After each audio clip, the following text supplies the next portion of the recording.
Bonjour à toutes et à tous, c'est Paléo News, l'émission qui fait des news avec du vieux. Nous sommes en octobre 2025 et l'annonce qui domine les Paléo News, c'est hélas deux décès. Le premier, c'est celui de Jane Goodall, qui nous a quittés au vénérable âge de 91 ans après une longue vie dédiée à l'étude des chimpanzés.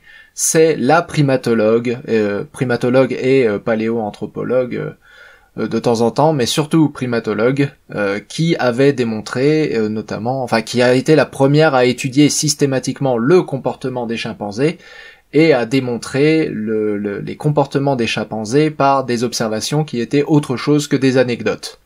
Donc c'est vraiment elle la première qui a documenté les comportements sociaux, culturels, tout ce qui était la construction des sociétés de chimpanzés, la guerre des chimpanzés, si vous en avez déjà entendu parler, tout ça c'est Jane Goodall, qui en a été soit l'observatrice de première main, soit l'instigatrice des observations en question, l'organisatrice des études en question. Donc bref, c'est une grande dame de la science qui nous a quittés. Et nous a quitté aussi le paléontologue Mark Norell, qui est un Américain qui étudiait les dinosaures, et qui est notamment connu pour ses travaux extraordinaires sur les dinosaures de Mongolie. Les dinosaures du Crétacé de Mongolie, donc lui il nous a quitté à l'âge de 61 ans.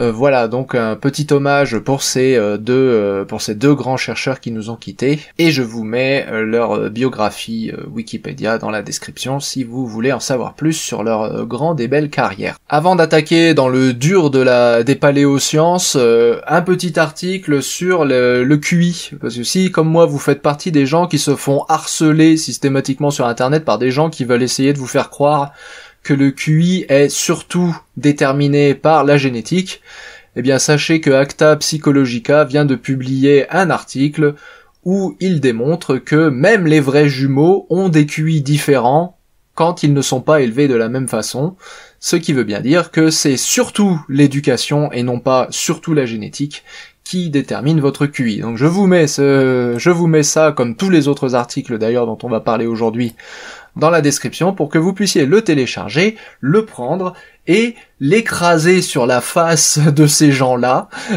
bien comme il faut, parce que ça fait plaisir, voilà. Et il n'y a pas de mal à se faire plaisir, on vit dans un monde difficile, et se faire plaisir, ça fait du bien. On attaque dans le dur maintenant, mais on reste quand même dans de l'hominidé, anthropologie, paléoanthropologie, homolongie, tout ça, ça rime. Homolongie, la grande star de la paléanthropologie d'aujourd'hui, avec ce nouvel article paru dans Science, où on nous annonce que le crâne de Yunshan, et je suis presque sûr que je prononce ça de travers, donc de Yun Xian, dans un bon gros français franchouillard, ce crâne qui date d'à peu près 1 million d'années vient d'être identifié comme appartenant à Homolongie, et donc de facto aux Denisoviens. C'est ce que nous annonce le titre de cet article. Alors c'est évidemment une étude qui a été réalisée essentiellement par des chercheurs chinois, et cette étude, vous en avez peut-être ou pas entendu parler dans les médias un peu plus mainstream sous la forme de « on a repoussé l'origine d'Homo sapiens à 1 million d'années ». Il dit qu'il voit pas le rapport.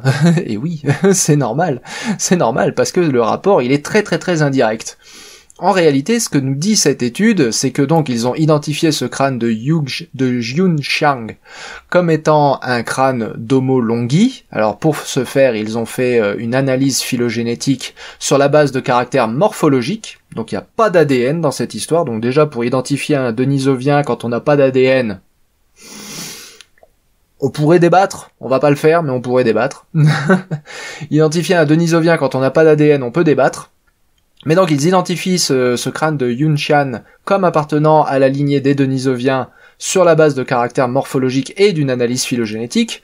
Bon point sur le fait d'avoir fait une analyse phylogénétique pour identifier ce crâne. Mauvais point pour avoir utilisé la mauvaise phylogénie, parce que en l'occurrence ils utilisent la phylogénie qui avait été déjà publiée en 2019, qui, bon, a quand même le mérite d'exister, mais qui a cet immense inconvénient, cette phylogénie, de placer les Denisoviens en groupe frère de Homo sapiens, et qui exclut donc le clade des Néandertaliens du clade denisovien Homo sapiens. alors que les analyses génétiques, elles, sont formelles. Denisovien et néandertalien devraient former un clade ensemble. Donc en gros, cette phylogénie est partiellement fausse. C'est ça que ça veut dire. Donc, bon point d'avoir utilisé une phylogénie, mauvais point d'avoir utilisé une phylogénie dont on sait déjà qu'elle comporte des erreurs. Bref. Ceci étant dit, je ne remets pas en question la conclusion que ce crâne est un crâne de Denisovien. Il en a l'air, je veux dire. Denisova, c'est une boîte crânienne qui est très élargie au sommet, donc c'est ce qu'on voit ici. Il y a les espèces de bourrelets supraorbitaires comme Néandertal, ça c'est bon. Les dents sont gigantesques, ça c'est Denisovien aussi. Donc je remets pas vraiment en question le fait que ce crâne appartient à Denisovien. Par contre, la conclusion que ça fait remonter Homo sapiens à 1 million d'années, ça vient d'où?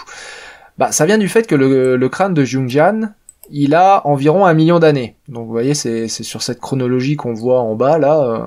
Alors c'est en milliers d'années, donc 1000 milliers d'années, ça fait 1 million d'années. Donc ce crâne, il a à peu près 1 million d'années, et comme dans leur phylogénie, les Denisoviens sont groupe frère de Homo sapiens, ici, ça fait de facto remonter la lignée, l'ancêtre en commun de Sapiens et de Denisova à plus d'1 million d'années, ici quasiment 1,5 million d'années.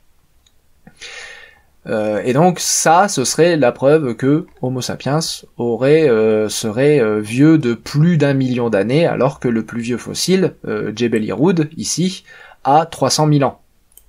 Donc la lignée serait au moins 3 fois plus vieille, que ce qui est indiqué par les fossiles.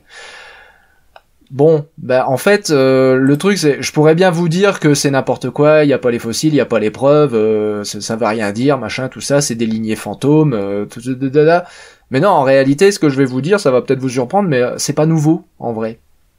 Et on en a parlé il y a pas longtemps, hein. La dernière fois, je vous avais parlé qu'on avait découvert un Homo erectus en Espagne, enfin un Homo affinité erectus en Espagne, et que ce Homo à affinité erectus, en réalité, il a plutôt des affinités avec Homo antecessor, qui lui-même a des affinités avec Homo heidelbergensis, qui lui-même a des affinités avec Néandertal. Donc en fait, cet Homo erectus d'Espagne, déjà, il avait des caractères qui semblaient indiquer que c'était un pré-néandertalien. Or, cet Homo erectus d'Espagne, s'il est vraiment pré-néandertalien, il remonte à 1,4 million. Hein.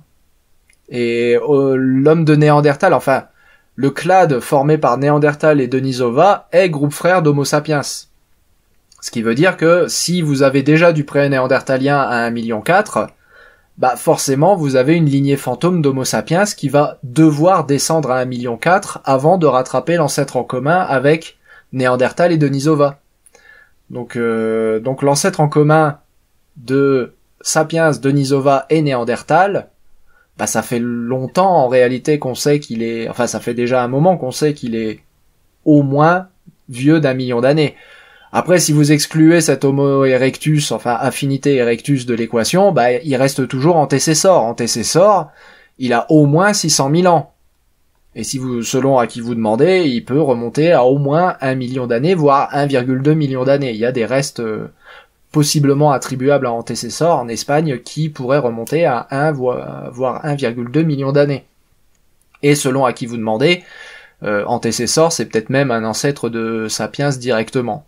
Tout le monde n'est pas d'accord, la plupart des gens le placent en pré-néandertalien, mais il y a des gens qui vous diront que c'est possiblement un ancêtre d'Homo sapiens directement. Donc Homo sapiens à 1 million d'années, en réalité, c'est pas nouveau. Ça a toujours été une histoire de lignée fantôme, mais l'idée elle-même, elle est pas spécialement nouvelle en réalité. Donc vous affolez pas. C'est tout ce que je veux vous dire, c'est vous inquiétez pas, tout va bien se passer, on n'a pas révolutionné la chose. Contrairement à ce que les médias ont annoncé, on n'a toujours pas réécrit l'histoire de l'évolution humaine. Toujours pas. Et non, hein. On continue avec la paléanthropologie. Maintenant, Paranthropus, les australopithèques robustes, comme on les appelait autrefois, qui sont en fait un genre à part qui s'appelle Paranthropus et qui sont l'équivalent australopithécien de ce qui peut se faire de plus végétarien dans la famille dans la famille humaine, si vous préférez. Donc c'est que serait-il arrivé aux australopithèques s'ils étaient partis full végétariens? On le sait, ça aurait donné Paranthropus, hein, les espèces d'énormes mâchoires, une crête sagittale. Bon là on voit un crâne un peu en transparent, mais voilà, ils ont des dents gigantesques. ils ont une crête sagittale pour l'insertion de muscles masticateurs énormes, ils ont d'énormes arcades jugales pour l'insertion de muscles des joues, donc les masséters qui sont énormes aussi, donc bref, une puissance dans la mâchoire qui sert à écraser des fibres végétales, avec possiblement certains qui étaient plus spécialisés dans les noix, d'autres qui étaient plus spécialisés dans les racines et les tubercules, etc. Bref, cette famille, donc, ne s'agrandit pas d'une nouvelle espèce, mais désormais, on en sait un petit peu plus sur leur biologie, parce qu'on a découvert la première main attribuable à un paranthrope. Donc découvert avec des restes crâniens qui permettent de solidement attribuer ces mains, enfin cette main, ces os des mains. Maintenant, on a une main de paranthrope, et cette main de paranthrope, elle indique plein de choses. Elle indique notamment que la main était d'une robustesse incroyable. Regardez l'épaisseur de ses phalanges, c'est monstrueux. Le machin, il avait des paluches, mais alors t'aurais pas voulu prendre une claque. Les os sont arqués. Là, vous voyez notamment ce métacarpe ici, qui est arqué, ce qui est indicatif d'un mode de vie arboricole. Bon, pas hyper surprenant de la part d'un truc qu'on appelait autrefois un australopithèque robuste. Hein. Et le pouce, qui est évidemment opposable, hein, c'est un primate, mais surtout le pouce est à peu près de la même longueur que les autres doigts, ou si vous préférez, vous avez la possibilité de faire ce qu'on appelle du precision grip, de la saisie de précision. Les chimpanzés, par exemple, eux, ils ont les doigts, l'index, le majeur, l'annulaire et l'auriculaire sont tellement longs, en fait, qu'ils peuvent presque pas toucher le bout de son pouce avec le bout de son index. Son index est beaucoup trop long, en fait. Ou son pouce est trop court par rapport à son index. Chez nous, on a les doigts qui sont tous à peu près de la même longueur, à peu de choses près, ce qui veut dire qu'on peut attraper les choses avec précision avec tous nos doigts, comme ce que je suis en train de faire en ce moment, si vous faites partie des rares gens qui regardent Paléo News et qui ne font pas que l'écouter. Donc on peut faire ça avec tous nos doigts, ça s'appelle le precision grip.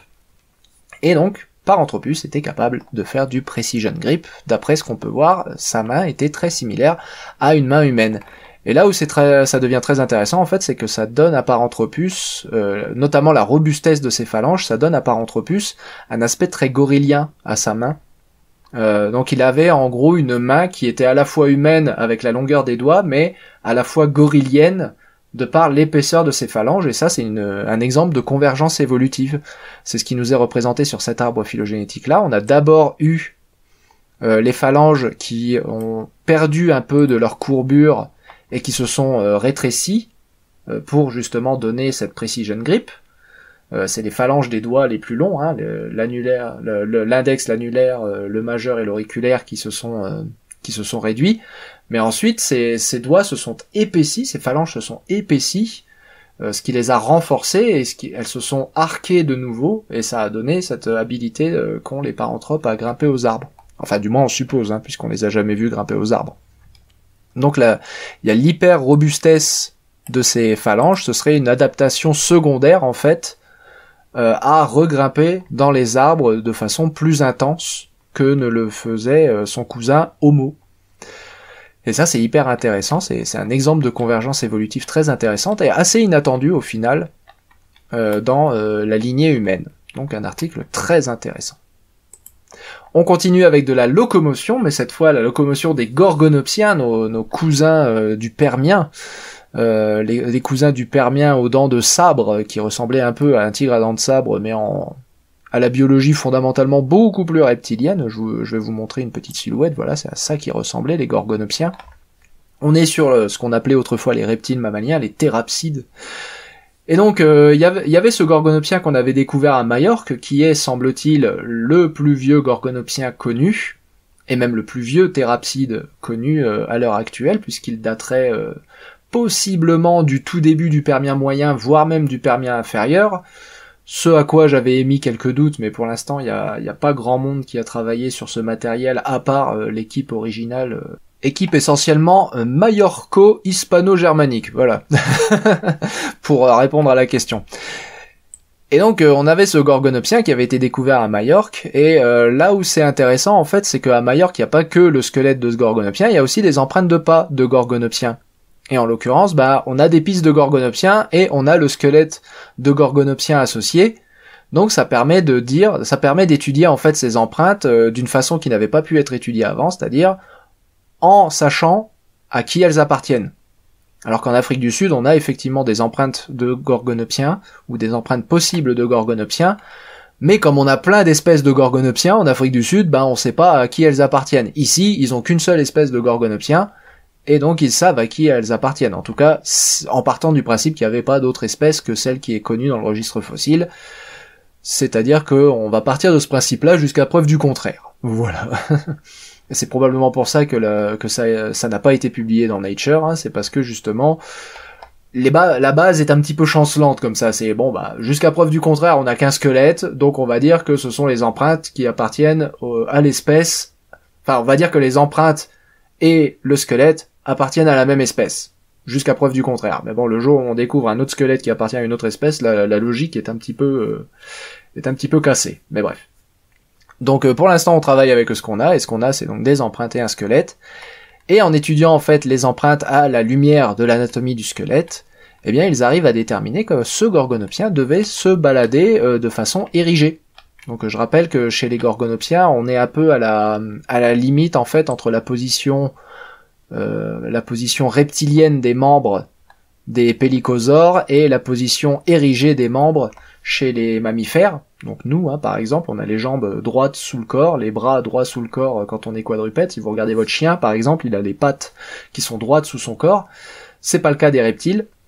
Les reptiles, ils ont les jambes qui sortent sur le côté. Et donc quand on regarde les empreintes de ce gorgonopsien et qu'on les compare aux empreintes fossiles retrouvées à Majorque, eh bien en fait ça donne globalement plutôt un animal qui avait une posture érigée. Alors une posture érigée, mais quand même très légèrement, avec une très légère flexion des bras vers le côté, hein. C'est pour ça que vous avez cette espèce de crochet là, c'est parce que la main tourne légèrement quand l'empreinte est imprimée, pas dans la boue, et ça c'est dû à une légère position semi-érigée du membre antérieur, notamment chez les thérapsides. Donc une position majoritairement érigée avec une légère flexion des bras à l'avant. Et ça conforte. Et du coup, en Afrique du Sud, par contre, on a des empreintes de gorgonopsiens qui, elles, indiquent une position franchement reptilienne des bras. Et donc quand on combine tout ça, ça confirme plus ou moins l'hypothèse qu'avait fait Kemp dans les années 60 ou 70, je crois, de ce qu'on appelle la dual gait hypothesis, donc l'hypothèse d'une posture double, ou d'une posture à deux faces, en gros, où quand il pouvait marcher en gros en ayant les bras avant fléchis comme des reptiles, ou en ayant les pattes avant érigés comme des mammifères. Ils pouvaient faire les deux, en fait. Ils pouvaient faire des pompes. Les pattes arrière étaient toujours érigées, par contre. Mais les pattes avant pouvaient être érigées ou fléchies. Et c'est ce que Kemp avait appelé la dual gait. Donc maintenant, on a des empreintes en Afrique du Sud qui suggèrent l'un, et en Espagne qui suggèrent l'autre. Donc, la preuve que les gorgonopsiens pouvaient faire les deux, finalement. Et ça, c'est bien. C'est bien. On aime quand les hypothèses trouvent confirmation dans le registre fossile. Ça fait plaisir. On reste dans le Permo-Trias, mais cette fois non plus en Espagne, mais en Amérique du Sud, où un nouveau théropode, un dinosaure du Carnien vient d'être découvert. Alors c'est un nouveau théropode qui nous vient du Trias, de la formation Ischigualasto, qui, si je ne m'abuse, est en Argentine. Donc on est au Carnien, juste après l'épisode pluvieux Carnien. Et ce nouveau dinosaure théropode, qui est à peu près équivalent à ceux qu'on connaît dans la région à la même époque, à savoir les Herrerasaurus, les Eodromeus et tout ça. Donc ce nouveau dinosaure théropode, il vient enrichir en fait une faune qui est déjà très diverse au Carnien. Et c'est ce qui vous est montré ici sur cet arbre phylogénétique, c'est que quand vous prenez le Carnien ici, là, le premier étage du Trias supérieur, et vous tracez une ligne dans le Carnien, vous voyez que ça croise 1, 2, 3, 4, 5, 6, 7, 8, 9, 10, 11, 12, 13, 14, 15, 16, 17, 18, 19, 20, 21, 22, 23, 24, 25, 26, 27, 28, 29, 30, 31, 32, 33 lignes, ouais, 33, entre 30 et 35 lignées de dinosaures. Au Carnien. On est au Carnien, je veux dire, on est au Trias, hein, les gars. Je veux dire, l'histoire des dinosaures vient à peine de commencer. on a déjà plus de 33 lignées, plus de 30 lignées de dinosaures, majoritairement d'ailleurs des carnivores, majoritairement des théropodes, qui se sont différenciés à cette époque. C'est de la folie, c'est dingue. C'est dingue cette diversité. Et donc eux, ils font l'hypothèse que on avait une explosion de diversité suite à l'événement pluvieux du Carnien. Événement pluvieux qui est l'équivalent, on s'en fout qu'il y ait plu, en réalité c'est un changement climatique où le climat devient beaucoup plus humide après avoir été très sec pendant une très longue période à la suite de la crise Permien-Trias. Donc le climat devient très très humide. Mais en gros, ce qu'il y a d'important à retenir à propos de cet événement pluvieux du Carnien, c'est pas la pluie, c'est le fait que ça a l'effet en fait d'une extinction de masse, et qu'après cette extinction de masse, alors elle n'est pas réellement massive, c'est une extinction mineure, mais on a l'effet d'une extinction de masse, et donc après cette extinction de masse, il y a une rediversification, il y a une radiation évolutive qui a lieu, et cette radiation évolutive, a inclus les premiers dinosaures. Et donc déjà là, on a plusieurs lignées de dinosaures, et ce nouveau dinosaure théropode qu'ils ont appelé Anteavis, donc le prédécesseur des oiseaux, serait apparu autour de 230 millions d'années et vient ici enrichir cette faune du Carnien. Et alors là où c'est intéressant, c'est qu'ici il parle vraiment d'une diversification explosive des dinosaures, donc une radiation adaptative post-extinction. Mais ce que leur arbre représente, par contre, c'est beaucoup plus intéressant, c'est que eux, ils vont carrément mettre l'ancêtre en commun des dinosaures, vous voyez, dans le Guadeloupien, c'est-à-dire dans le Permien moyen. 270 millions d'années. Ça vous fait quand même un ancêtre des dinosaures qui côtoyait notre Gorgonopsien de tout à l'heure, en l'occurrence, qui est à peu près, parce que le rhodien-wardien, vous voyez ici, c'est à peu près là qu'est daté notre Gorgonopsien de Majorque. Donc, c'est intéressant en fait que d'un côté dans le texte ils disent c'est une radiation explosive, donc on aurait normalement l'arbre phylogénétique devrait pas aller plus bas que ici, donc dans le Trias, peut-être dans l'Anisien ou dans le Ladinien, mais que là en l'occurrence graphiquement ils ont choisi de représenter leur arbre comme s'étendant jusqu'au Permien, faisant de nos dinosaures des contemporains des thérapsides et notamment des gorgonopsiens. Ça c'est quand même assez intéressant comme Je sais pas s'ils l'ont fait exprès, j'en sais rien. Je pense pas, puisque ça va à l'encontre un peu des hypothèses qu'ils font. Je pense que c'est juste une simple contrainte graphique, il y avait pas la place. Mais c'est quand même marrant que ça se soit passé comme ça. Dinosaures toujours, avec cette nouvelle qui est passée en dessous des radars d'à peu près tout le monde, et je me demande pourquoi, parce que c'est probablement la plus importante. C'est même pas sorti dans Nature, là, tout ce que je vous montre depuis tout à l'heure, c'est quasiment que du papier dans Nature, à part le Gorgonopsien.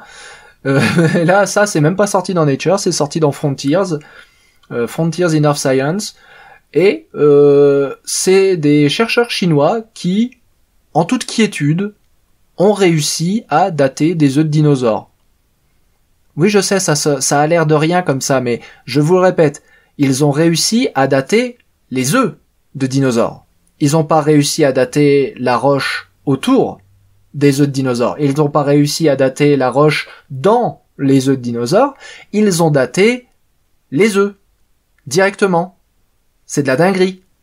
Ils ont daté le fossile lui-même. Normalement, c'est impossible. Les seuls ossements les seuls fossiles que vous pouvez dater directement sont ceux qui contiennent du carbone 14. Donc c'est des fossiles qui normalement ont moins de 50 000 ans. Au-delà de 50 000 ans, on ne date plus directement le fossile avec des radioisotopes. On date la roche qu'il y a autour.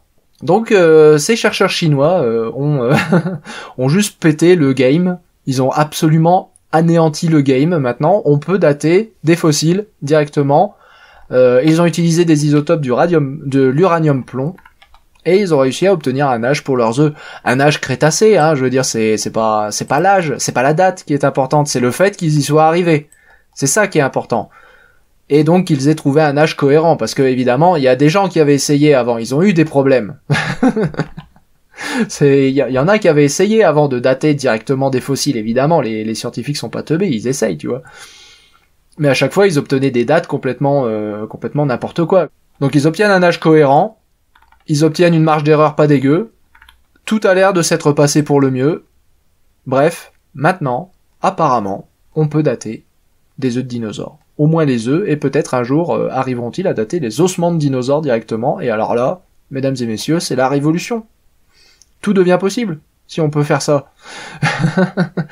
Et c'est fou. Moi je trouve ça fou. Je trouve ça absolument fou. Je sais pas qu'est-ce qu'ils ont fait qui a changé d'habitude. Normalement les œufs en plus c'est... La coquille des œufs elle-même est très poreuse, donc elle est très prône au remplacement des matériaux, notamment des radioisotopes. Donc la coquille des œufs qui est très très poreuse, normalement c'est du matériel de chiottes pour pour faire de la datation. Donc je sais pas ce qu'ils ont fait, je sais pas comment ils ont réussi à obtenir un résultat pareil, je suis pas suffisamment expert en datation pour ça.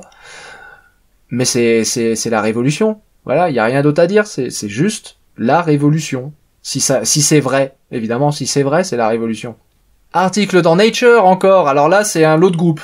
L'autre groupe, 3 articles, un dans Nature, un autre dans Nature et un troisième dans Annual Reviews. Donc c'est que de la grosse, c'est que de la bombarde. 3 articles sur l'évolution des squamates.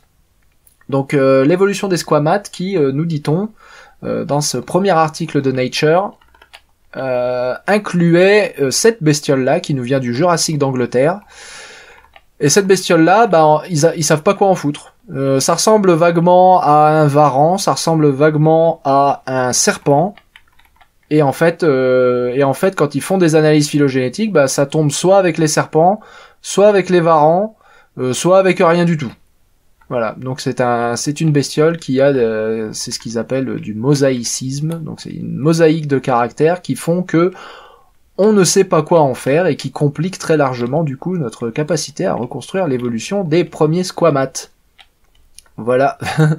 Et puis il y a un autre article dans Nature qui confirme un peu la tendance précédente, à savoir que, alors là on est sur les lépidosauriens, c'est le groupe qui inclut les squamates et le sphénodon de Nouvelle-Zélande, le tuatara. Et donc ils ont découvert le plus ancien représentant de la famille des sphénodons, qui s'appelle Agriodontosaurus, qui nous vient le Trias d'Angleterre, une fois de plus, le Trias moyen d'Angleterre.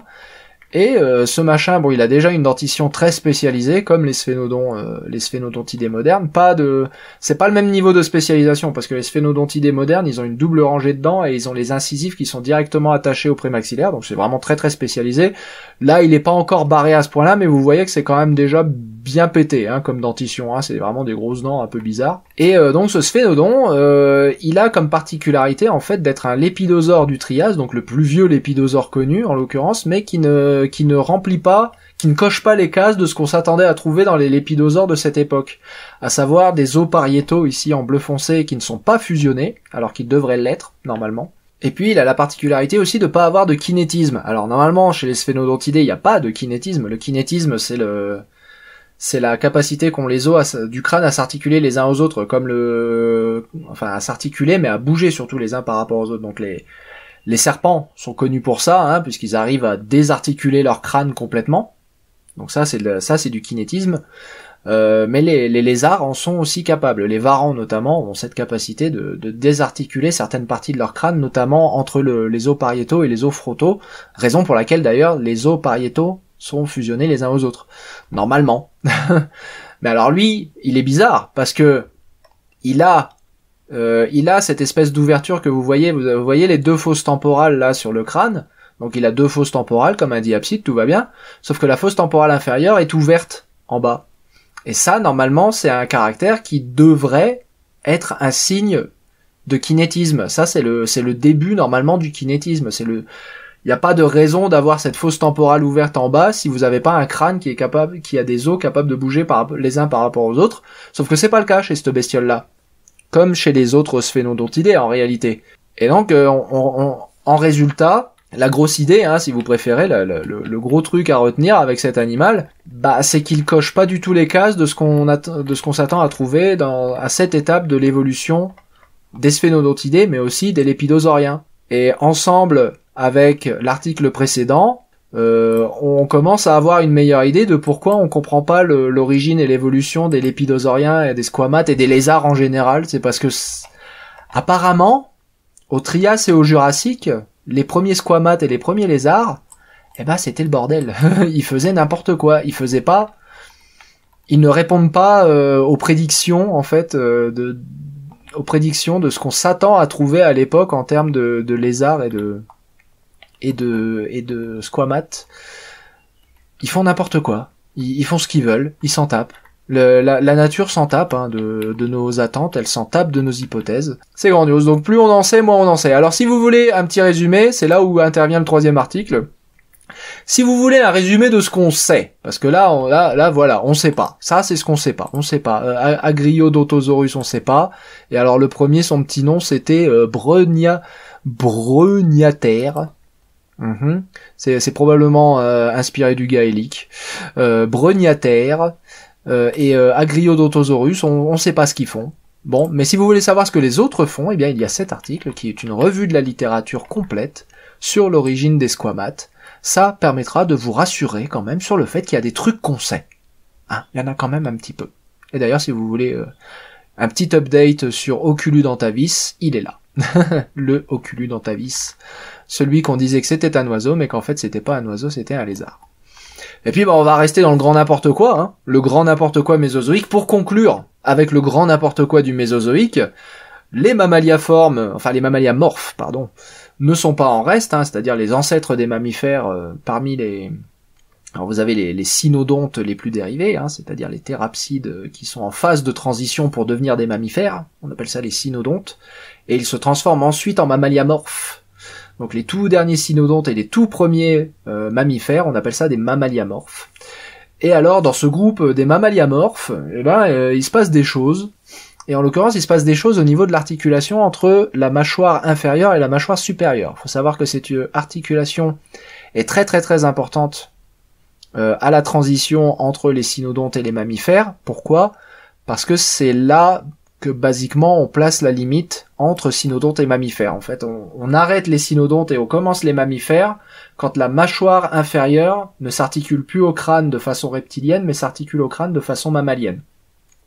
L'articulation reptilienne, c'est l'articulation entre l'os articulaire et l'os carré.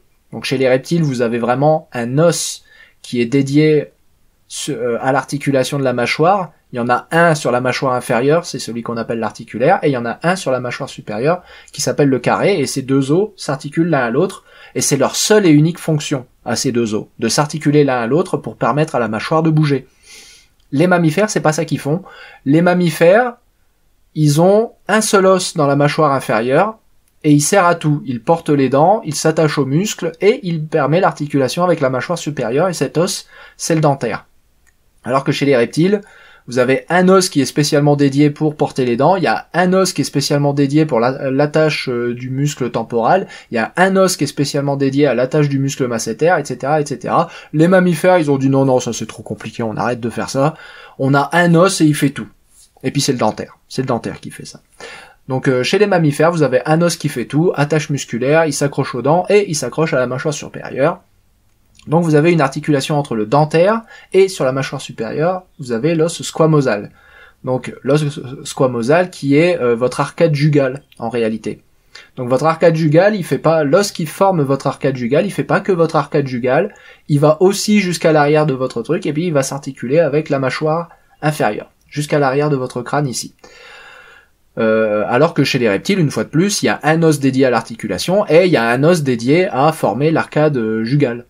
Mais non, les mammifères, ils font pas ça. Les mammifères, ils ont décidé, on va simplifier tout ce design, là, c'est pourri, il y a des os partout, c'est de la merde, on veut pas de ça. Donc les mammifères ont ont une articulation de la mâchoire qui est ultra simplifiée. C'est ça qu'il faut retenir, hein. Donc c'est une articulation squamosale dentaire, ultra simplifiée, alors que les reptiles, eux, ils ont des os dédiés à cette articulation, le carré et l'articulaire. Et puis vous avez donc les mammaliamorphes au milieu. Les mammaliamorphes qui vous sont représentés là, qui sont les derniers cynodontes, je crois que Probenognathus n'est pas encore inclus dans le tas, mais Riograndia, Polystodon, et puis vous avez les premiers mammifères, Camurocondylus par exemple, donc tout ça, les mammaliamorphes, qui incluent aussi les premiers mammaliaformes ici. Donc tout ce beau monde là, qui est à la transition en fait entre les derniers cynodontes et les premiers mammifères à droite, et ben tout ce beau monde, ils ont fait des articulations entre l'os surangulaire et l'os squamosal. Et puis vous avez des cynodontes qui ont fait effectivement des articulations mammaliennes, comme Diarthrognathus par exemple, d'Afrique du Sud. Lui, il a directement l'articulation des mammifères, donc l'articulation entre le dentaire et le squamosal. Mais genre plusieurs millions d'années avant l'origine du premier mammifère. Et puis vous avez Et puis là, donc, cet article nous présente un tritilodontidé, où là, c'est n'importe quoi, l'os dentaire s'articule avec le jugal. Alors là, l'os jugal, comment dire? L'os jugal, c'est un peu l'os qui a rien à foutre là, hein, en réalité. Hein, c'est c'est l'os de la joue, hein, comme on vous l'indique subtilement le nom jugal, c'est l'os de la joue. Alors c'est normalement il forme l'avant de l'arcade zygomatique ici. Donc il est à l'avant du crâne normalement, hein, l'os jugal, il est pas à l'arrière. Donc vous avez le squamosal qui forme l'arrière de votre arcade jugale, et vous avez le jugal qui forme l'avant de votre arcade jugale. Et donc là, ça veut dire que chez les tritilodontidés, l'os jugal, il se projette jusqu'à l'arrière de la mâchoire jusqu'à l'arrière du crâne pour s'articuler avec la mâchoire inférieure. N'importe quoi. Non mais n'importe quoi, le gars. Donc vous avez une articulation jugale dentaire. Et donc il y a eu toute cette expérimentation qui faisait n'importe quoi pendant la période fin Trias, début Jurassique, jusqu'à ce que ça se stabilise enfin chez les premiers mammifères, les premiers mammaliaformes, où là, c'est articulation dentaire squamosale et c'est marre. Voilà. Et l'articulation, par contre, ce qu'il faut retenir aussi, c'est que l'articulation entre le carré et l'articulaire, elle n'a pas disparu. Elle a bougé dans votre oreille moyenne. C'est l'articulation entre le marteau et l'enclume maintenant. Donc en fait, c'est pas juste que l'articulation a été remplacée par le carré. Enfin, c'est pas que l'articulation carré articulaire a été remplacée par l'articulation dentaire squamosale. C'est juste que ça s'est stabilisé en fait. Donc l'articulation mammalienne est devenue l'articulation de la mâchoire, mais l'articulation reptilienne, elle a pas disparu. L'articulation reptilienne, en fait, c'est l'articulation que vous avez entre les osselets de vos oreilles moyennes, entre le marteau et l'enclume. Mais il y a eu une période où c'était n'importe quoi. Vous aviez la double articulation, les deux fonctionnaient. C'est littéralement ce que dit Arthrognathus veut dire, la double articulation. Donc toute cette période de double articulation chez les cynodontes les plus dérivés et les mammaliamorphes, ça a été une grande période d'expérimentation anatomique où ils ont un peu tout tenté jusqu'à ce qu'il y ait un truc qui marche. Et donc quand le truc a marché, ça a été le début des mammifères. Enfin, du moins, c'est ce que nous, on appelle le début des mammifères. Et puis on va terminer avec les trucs dont je sais pas trop quoi faire. Les trucs dont je sais pas trop quoi faire. Bientôt publié dans eScience ou iScience, hein, c'est une pré-prouve pour l'instant, mais l'article a été accepté, donc il va sortir. C'est juste qu'il n'est pas encore mis en page. Magnifique tortue du Crétacé, un petit cousin d'Archélon, préservé avec des tissus mous. Regardez-moi ça, regardez comme c'est beau. Regardez comme c'est beau. Là, cette préservation de tissus mous. On voit même là les fibres à l'arrière de la pagaie, là, de la nageoire, de la palette natatoire avant, devrais-je dire. On voit même ces petites tiges de kératine là qui permettent de consolider la marge postérieure de la palette natatoire. C'est magnifique, c'est très très beau. C'est un cousin d'Archélon, donc si vous voulez faire des reconstitutions paléo-artistiques d'Archélon, bah voyez, maintenant vous avez les tissus mous. C'est superbe. C'est absolument superbe. Scientifiquement, ça n'apporte pas grand-chose parce que on savait déjà qu'il y avait des palettes natatoires, c'est juste que maintenant on sait quelle forme elles ont exactement, ces palettes natatoires. Il y a aussi l'absence d'écailles, mais bon, ça on savait aussi que les cousins d'Archélon n'avaient pas d'écailles sur leur carapace, hein, je veux dire, l'absence d'écailles sur la carapace. Tout simplement parce que c'est comme les tortulutes actuelles, hein, on voyait que sur la carapace il y avait que les côtes, mais qu'il n'y avait pas de grosses écailles ossifiées comme les ont les autres tortues, donc ce qu'on appelle les ostéodermes. Donc il nous donne une bonne idée grâce à cet arbre phylogénétique de combien de fois les tortues ont perdu leurs écailles. Donc vous avez la famille des Protostégidés dont fait partie Archélon, qui ont perdu leurs écailles une fois chez Archélon et Protostega, mais qui ont aussi perdu leurs écailles une deuxième fois chez Rhinochélis, qui est la tortue que je vous ai montré un petit peu plus long, là où il y a la préservation des tissus mous. Vous avez évidemment les tortulutes modernes qui ont perdu leurs écailles, et vous avez certaines tortues d'eau douce modernes aussi qui ont perdu leurs écailles, donc les tortues molles, hein, ce qu'on appelle littéralement les tortues molles. Donc voilà, c'est joli. Ça, y a pas à tortiller sur le fait que c'est du très très beau matériel, quoi. Une autre découverte qui est alors très très belle, parue dans Nature, On est en Mongolie, dans le désert de Gobi, et on a le plus ancien pachycéphalosaure qui a été découvert, et c'est un très très beau spécimen. Regardez, le crâne est à peine déformé, à peine cassé, un squelette qui est quasiment complet, donc ça nous donne une très très bonne idée de ce à quoi ressemblaient les tout premiers pachycéphalosauridés. Mais après, ça rajoute pas grand-chose à la connaissance des pachycéphalosauridés. Vous voyez, il vient du Crétacé inférieur. C'est le seul pachycéphalosauridé pachycéphalosaurien, non pas pachycéphalosauridé, mais c'est le plus ancien pachycéphalosaurien. Mais après, voilà, anatomiquement, il nous rapporte pas grand-chose, puisqu'il y avait un pachycéphalosaurien encore plus basal, même s'il était techniquement plus récent, qui est Wananosaurus, pardon. Mais voilà, ça confirme certaines tendances évolutives qu'on avait observées, et notamment la fermeture des fenêtres temporales en réponse au développement du dôme, hein, le fameux dôme crânien qui leur permet de se bastonner. Bon bah quand vous avez des fenêtres temporales à l'arrière du dôme crânien, fatalement, ça fragilise le crâne quand vous vous bastonnez à grands coups de tête. Donc ces fenêtres temporales à l'arrière, là, elles ont tendance à se réduire et à disparaître chez les pachycéphalosauridés, cette fois. Donc les pachycéphalosauriens les plus dérivés, comme Pachycephalosaurus et Stegoceras, par exemple. Donc ça confirme la tendance, ça confirme que c'est l'os frontal qui a gonflé en premier, hein, avant que la pachycéphalosaurie, hein, donc l'épaississement du crâne, la pachycéphalosaurie atteigne l'os pariétal. C'est d'abord l'os frontal qui servait à se bastonner, ça paraît logique. Puisque l'os pariétal, lui, était entouré de deux fosses temporales qui l'empêchaient d'être utilisé à des fins de baston. Autre petite curiosité, les sangsues. On parle jamais des sangsues. Les sangsues de nos animaux préférés, hein, finalement. Hein, qui n'est pas en joie d'entendre parler de sangsues tous les jours. Donc les sangsues ont un registre fossile, oui, messieurs, dames. Et ce registre fossile vient d'être repoussé de 200 millions d'années, puisqu'on vient de découvrir 7 sangsues, voilà, dans le Silurien Macromyson, une sangsue, du Silurien, qui ressemble à s'y méprendre à une sangsue moderne, puisque vous voyez le même corps annelé, c'est un annélide normal, donc le même corps annelé, et puis un bon gros suçoir à l'extrémité, tout va bien, on est chez les sangsues. Donc c'est une sangsue, mais elle vient du Silurien, c'est la plus vieille. Et du coup, ça pose des tas de questions, parce que elle a un bon gros suçoir, certes, mais au Silurien, vous voyez, c'est de là qu'elle vient.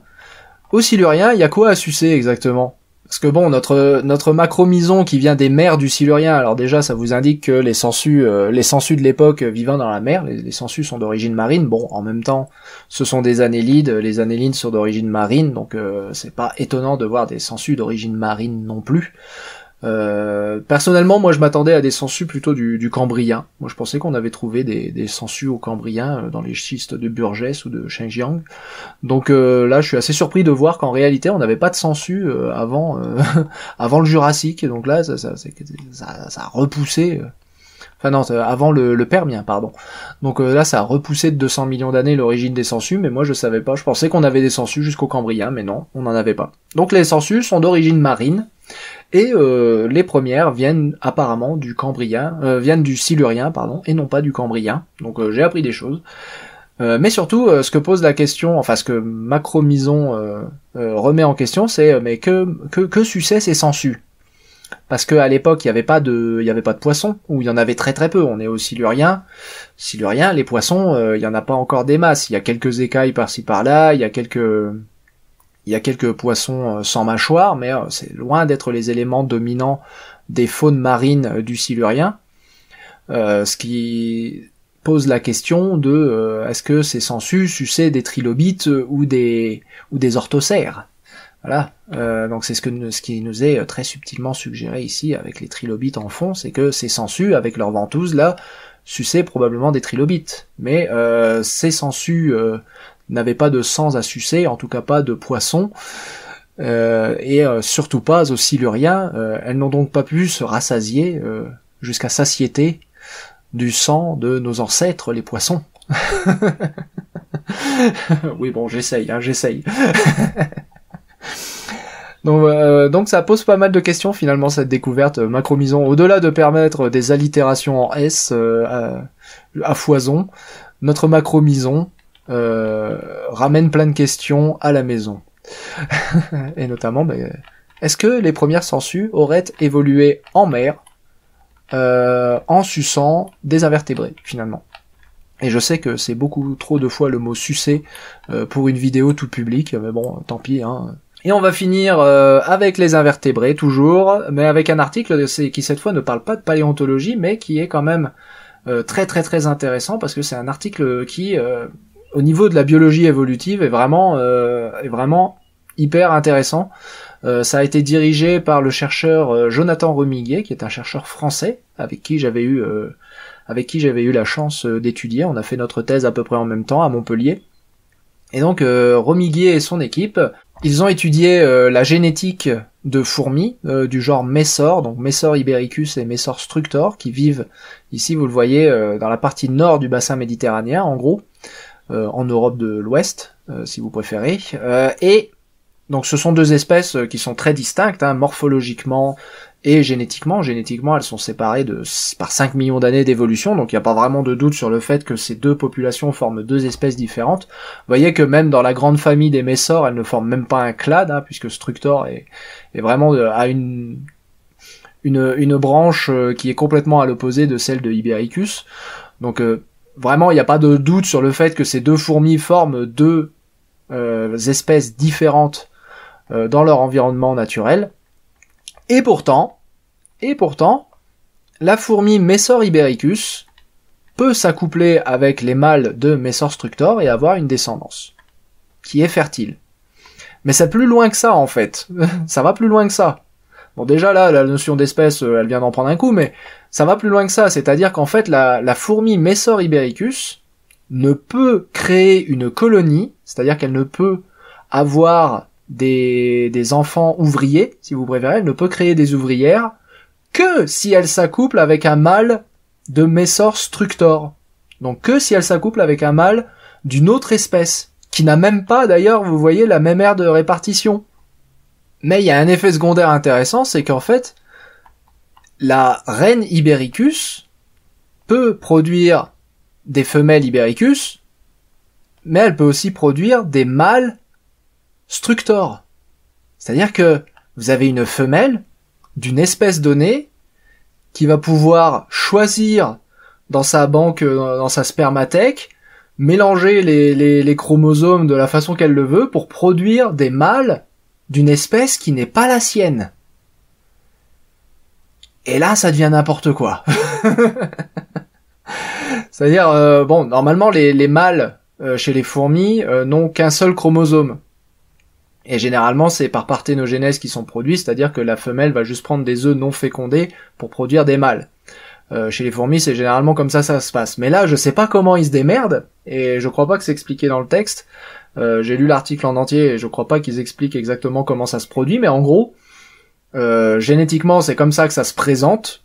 Voilà, on sait pas comment ça se produit, mais on sait comment ça se présente, et ça se présente sous la forme de femelles Ibericus qui arrivent à, on sait pas trop comment, produire des mâles, donc avec un seul chromosome, hein, enfin avec un seul jeu de chromosomes, devrais-je dire, avec un seul jeu de chromosomes, qui sont donc des mâles, mais qui sont des mâles qui ne sont pas Ibericus, du coup, qui sont des mâles structor. Vous avez littéralement une femelle d'une espèce donnée qui produit des mâles d'une autre espèce qui sont chacune séparées par 5 millions d'années d'évolution. C'est comme si, je vais reprendre Scarlett Johansson, hein, c'est comme si Scarlett Johansson accouchait d'un bonobo. C'est ça qui se produit. C'est en plus en termes de distance génétique, c'est presque ça. Hein. Ou Sydney Sweeney si vous préférez être à jour sur vos sex symboles du cinéma. Eh ben c'est Sydney Sweeney qui accouche d'un bonobo. C'est fou, hein. c'est de la dinguerie, moi je trouve ça, mais c'est absolument hallucinant. Donc on a un parasitisme, si vous préférez. C'est une forme en fait de parasitisme où on sait pas trop comment, mais en fait la femelle d'une espèce donnée utilise le mâle d'une autre espèce pour former sa colonie. Elle ne peut pas former une colonie en s'accouplant avec autre chose que les mâles de cette autre espèce donnée, que ces mâles de l'espèce Structor. Même l'espèce, c'est vous dire, c'est même les mâles de l'espèce qui lui est la plus proche, à Ibericus, elle fait pas ça avec. C'est-à-dire qu'ils sont génétiquement plus proches d'autres espèces. Vous avez ici, ces deux espèces-là sont génétiquement plus proches de Ibericus, mais elle fait rien avec. Elle a choisi Structor. Et donc elle prend les mâles de ces trucs-là pour former sa colonie. Et c'est de la folie furieuse. C'est absolument affolant, je trouve, de voir que des phénomènes comme ça existent. La nature se torche avec les petites catégories qu'on a créées pour mieux la comprendre. Voilà, c'était Paléo News, je vous remercie de l'avoir suivi. N'oubliez pas de vous abonner pour ne rien manquer d'ancien, et je vous dis à très bientôt.